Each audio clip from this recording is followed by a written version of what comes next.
Yes, well, these are from a series that I did based on the four temperaments.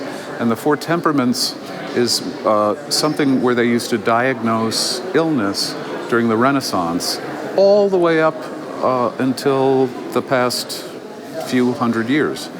And so the temperaments are sanguinic, choleric, melancholic, and phlegmatic. So the sanguinic is being filled with blood and sort of youthful. And so this is the sanguinic butterfly. And this is the phlegmatic, which is the slow-moving, sort of older, more monk-like. So each color and temperament has different properties. So choleric is the angry one, melancholic, black is the sort of contemplative one, and these creatures were part of another larger painting where I wanted to have creatures coming out from a woman's train of a dress. And it was inspired by the Goya etching, where all of the creatures are coming out behind the crouching figure. But I didn't want to use owls and bats. I wanted to have something be a little more whimsical and dreamy. So I was drawing, and then all of a sudden I thought, if I make the legs of the bat like the wings of a butterfly, I can make this mammal butterfly. And that was what got me excited. With all of my pictures, I like to have a certain kind of personification so that you relate to them almost as humans. So the expression of his, where he is so excited and so happy and full of blood and youthful, and then compared with the other one who has seen the world and is starting to sag and is slower moving with his bigger, heavier wings.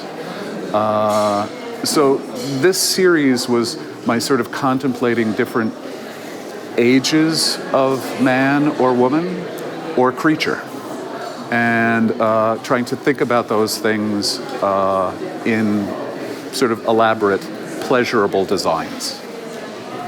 It looks beautiful. It looks terrific. It's very exciting. I actually love that there's the section of the upside down heads, that we can turn them back and forth like that. It was wonderful to have this as a document for these works, because these have not been published before, this inset. So it was wonderful to have these be in the magazine, and I think that it was a beautiful job, as the Hay people are doing very, very interesting, exciting things. You know, there's so much work that is seen online very quickly, and people scrolling through these different websites that carry work, and there's very little explanation, or there's very rarely an interview. So that the idea that this type of imagery is being compiled so carefully and tenderly and lovingly is quite extraordinary. That in America, a lot of publications have sort of come and gone and have become rather commercialized and more about sort of corporate branding, etc.